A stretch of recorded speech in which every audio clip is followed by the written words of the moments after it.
Hey guys, I'm John McCary. So excited to share with you guys today just something that was visionary, that was passed down to me by a guy named Trent Wilhite, first guy who discipled me. It was passed down from generations before that, a guy named Cecil Bean. And it's just one of those things that fires us up because it's about what God has been doing throughout human history and how we can now be a part of it. And so it gives us a bigger picture and just really inspires us that, to look outside of our own small lives the way we've seen them and look to the big things that God is doing. And so let's look first at Genesis chapter 1. And it says in verse 27 and 28, "So God created man in His own image. In the image of God He created him. Male and female He created them. And God blessed them. And God said to them, 'Be fruitful and multiply and fill the earth.'" And so right from the beginning, I'm gonna write an A and an E down, and I'm gonna draw a little circle for the garden for Adam and Eve. And so God from the beginning places mankind, man and woman, on this earth, and His vision is, I want to fill the earth with people made in my image, right? And what do we know happens in Genesis 3, unfortunately? The fall. And so I draw a little arrow out from the circle. Adam and Eve are kicked out of the garden, and I draw a line out to one of their first children we know they have are Cain and Abel. So I draw a C for Cain because we know that Cain kills Abel. And so we get this picture right from the beginning that Cain is a physical son, but he's not necessarily a spiritual one. He's not really a spiritual guy, right? And so Adam and Eve have many more children, but we read about one specifically that I want to draw your attention to in Genesis chapter 5, right? In verse 3 it says, "When Adam had lived 130 years, he fathered," notice, "a son in his own likeness, after his image, and he named him Seth." So I draw this arrow to Seth, and I write an S for Seth. Now, Seth is different. And there's just a hint about it. I can't be sure, but I want you to notice something. When it says in chapter 4, verse 26 of Genesis, it says, "To Seth also a son was born. He called his name Enosh. At that time, people began to call upon the name of the Lord." And so there's a hint that something spiritual is going on around Seth's maturity. When he comes of age to have a son of his own, people begin to call upon the name of the Lord. And so Seth just might be this person who's both a physical and a spiritual son. And, I do a little ... from Seth because we look at the chapter titles after that. The section headings say, in my Bible at least, Adam's descendants to Noah. We read about them. There's corruption on the earth. And I do a ... from Seth to N for Noah, right? Noah is the next big story we read about. Noah is descended from them. And what happens with Noah? I draw a couple of lines because the flood, right? God decides, man, I'm going to start over. There's too much corruption on the earth. And, we need to get back to people who are closer to His image. And God just wipes everybody out. And notice what happens when Noah gets out of the ark in Genesis chapter 9. What does God say to Noah and his sons? And God blessed Noah and his sons and said to them, "Be fruitful and multiply and fill the earth." And it's just kind of this sense of, oh man, God's still kind of doing the same thing, though He's working with some tainted ingredients here, right? So we look at the section headings from there. I do a little ... from Noah because the section headings are Noah's descendants, nations descended from Noah in chapter 10. We have in chapter 11 the Tower of Babel story real quick, and then it says Shem's descendants, Terah's descendants, and then Genesis chapter 12. We get to Abraham. So ... from Noah to Abe. And so this is the focus of the message. If you don't take anything else away from this message, I want you to think about is what God promises here to Abraham, how does that relate to what God promises me? And so let's look at what God promises Abraham. In chapter 12, verses 1 through 3, there's going to be three things. I want you to notice the three things that God promises to Abram. Now the Lord said to Abram, "Go from your country and your kindred and your father's house to the land that I will show you. And I will make you a great nation. And I will bless you and make your name great so that you will be a blessing. I will bless those who bless you, and him who dishonors you I will curse. And in you all the families of the earth shall be blessed." And so what were those three things? I don't know if you caught them. The first thing, he's telling him there's going to be a land. That he's sending him to a land. So God promises, I write this at the top of the paper, the land that he's promising him. And then the second thing, right, we see next is the great nation, right? I will make you a great nation. So I write for number 2, I write nation of descendants, right? And then what's the third thing? Blessings, right? He says, I will bless you, right? And the blessings are going to basically flow out from Abram to all the nations, right? To families of the earth are going to be blessed because of Abraham's blessings. And so the third thing I write is blessings. And so what I want you to notice as I'm writing this, if you think about this, that these three things, the land, the nation, the blessings, that these things can be both physical and spiritual, right? The land was clearly a physical place, Canaan, that was later on passed down, that the children of Israel had to take back what was theirs, that was already promised to them, right? But there's actually a spiritual equivalent of the land that we're promised. What do you think that is? Heaven, right? We're citizens of a foreign country, right? And so there's a spiritual equivalent of the land. The third thing, the blessings, right? You know that there's physical blessings. We all want physical blessings, right? There's the flocks that they had in their day. I don't know if you want flocks. I don't want flocks. But yeah, there's a physical flocks that was like currency back then. You had the servants, the people. There were physical blessings in Abraham's life. And you know that there's spiritual blessings too. In Ephesians 1, we're promised as Christians, we're blessed with every spiritual blessing in the heavenly places, right? So what are the spiritual blessings, right? Things like peace, right? Things that we have to take a hold of.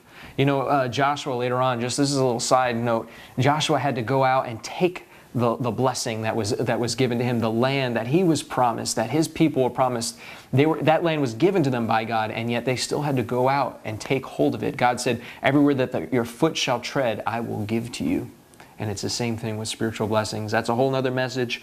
Let me get back to the thing that I skipped over, the nation of descendants. And already I alluded to it right from the beginning. God kind of gives this little hint with Seth that there's kind of this idea of a spiritual son and a physical son, right? There's some people that are physical and some people that are just physical like Cain was, and some people that are both physical and spiritual. And so Abraham is promised this physical son, daughter, nations that are supposed to come from him and Sarah.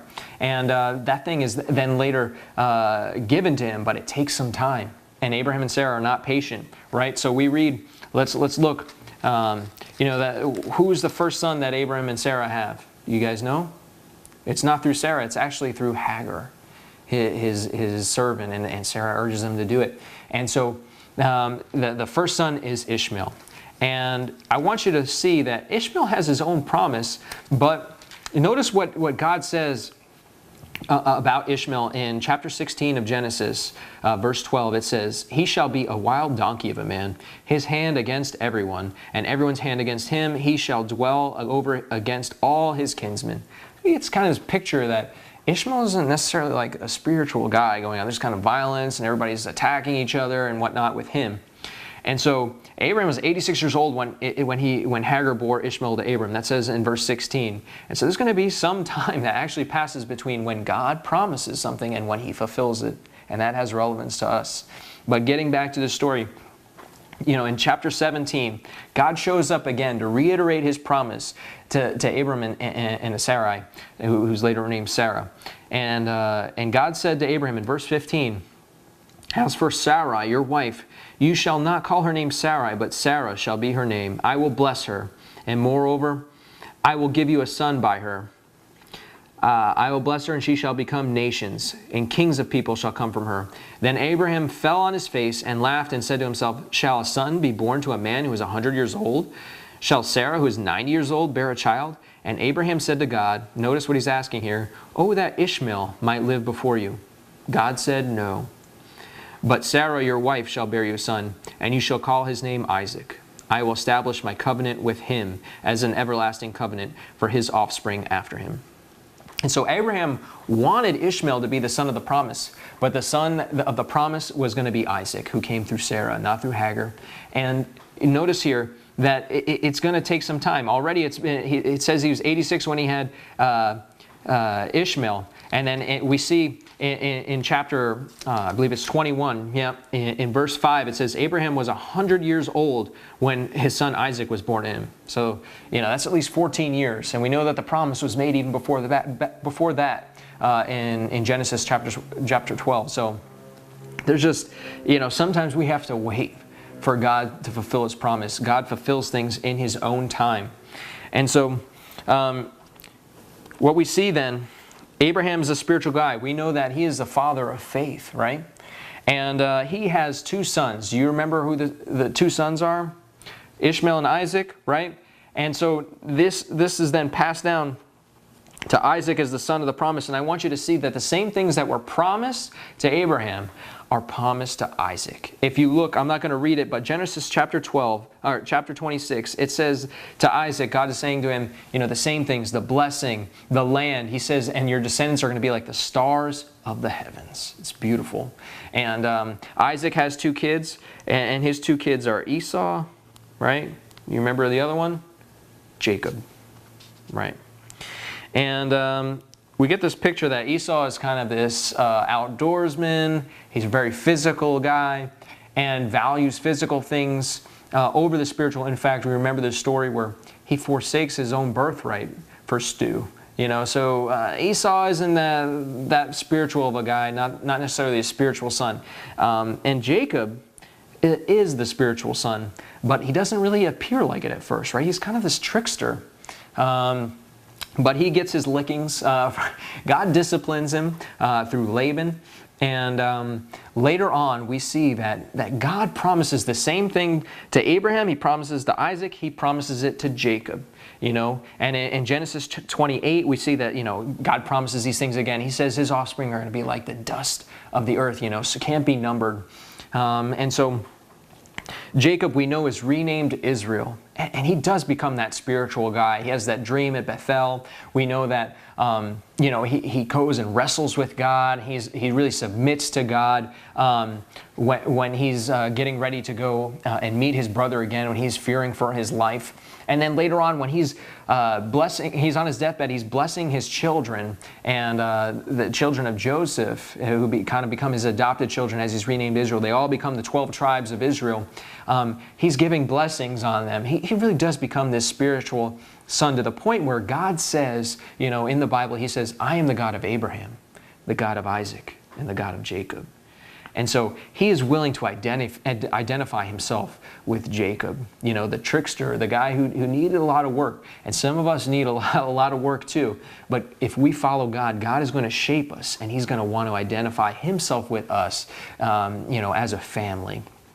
And so we know that the 12 come from Jacob. I draw lines out from Jacob. And I do a ... And in this line of Israel, we know that the King David comes from here. And in between, I draw some lines like the flood. And it's God cleaning house. And how does He do that? Invaders. And what happens over the course of history as this promise is being passed down is that what we see is the physical, there's always, the physical descendant is always there, but the land and the blessings are taken away. And when are they taken away? When the children of Israel are being disobedient. And so we have invaders that come in. We got the Philistines, right? We've got the Assyrians. We have different people that God sends in to kind of clean up the act. And so there is always, though, a physical descendant, both a physical and spiritual descendant. The spiritual is always there, but the physical things are taken away when they're being disobedient according to God's promises to them. And so the physical descendant is always there, even when Elijah thinks he's like the only one left, right? God says there's, 7,000 that haven't bowed the knee. And so there's this idea, as we look through the Old Testament, you go ahead and look, and you're going to see that there's this idea of the remnant. This is a theme throughout the Old Testament, of people that are faithful to God. And we see that in Joel chapter 2, verse 32. And it says, "And it shall come to pass that everyone who calls upon the name of the Lord shall be saved. For in Mount Zion and in Jerusalem there shall be those who escape, as the Lord has said, and among the survivors shall be those whom the Lord calls. And so that's one of the beautiful things. This promise is passed down through the generations. There's always people who are spiritual and physical descendants inheriting this promise. David inherits the promise, and we see in 1 Chronicles 17, where David's getting all the materials ready, and he's wanting to build a temple for God, that he doesn't want to dwell in tents. And God, God says, you're not going to be the one to build it. But he loves David's heart, and he says to him, I'm going to make for you a name, right? And I'm going to build, I'm going to appoint a place for my people of Israel, right? And I'm going to build for you a house and raise up offspring after you, in your name. So, and so we have this idea that this promise is passed down through David, right? And so I do a ... from David, more lines, more invaders, right? We got the Assyrians, the Babylonians, everybody else that God sends in there to really straighten out all the problems that have been going on. And God uses that to discipline the children of Israel. And who is in this line? But Jesus is in this line. Jesus is in the line from David, and Jesus inherits this promise, this great promise that's passed down through the generations. But what happens is that, Jesus is a turning point in history. Jesus doesn't have any physical descendants. He doesn't have any kids, right? Jesus dies on a cross. And I draw the cross. And so instead of physical, Jesus has the spiritual. And Jesus is this turning point where he is emphasizing the spiritual over the physical. Notice in his ministry, he says things like, in Matthew chapter 6, do not lay up for yourselves treasure on earth where moth and rust destroy and where thieves break in and steal, but lay up for yourselves treasure in heaven where neither moth nor rust destroy and where thieves do not break in and steal. And he says to Pilate in John 18, my kingdom is not of this world. If my kingdom were of this world, my servants would have been fighting and I might not be delivered over the Jews. But my kingdom is not of this world, right? And so he's emphasizing the spiritual over the physical. Even when he confronts Peter, right? He rebukes Peter. You're not setting your mind on the things of God, but on the things of man, right? And so Jesus is saying, I'm going to emphasize the spiritual over the physical. He goes to death on a cross because he wholly believes in the spiritual over the physical. And the cool thing about Jesus is God in the flesh, and he's reclaiming this vision right from the beginning. Remember what he was doing in the beginning, placing people in his image on this earth and then wanting to spread it across this earth? Well, Jesus is the image of the invisible God. That's what it says in Colossians 1:15. Placed on this earth. And what is he trying to do? Make disciples. What is making disciples? Multiply his image, right? In Luke chapter 6, verse 40, Jesus says, a disciple is not above his teacher, but everyone, when he's fully trained, will be like his teacher. And so disciples are being trained to become like their rabbi, Jesus.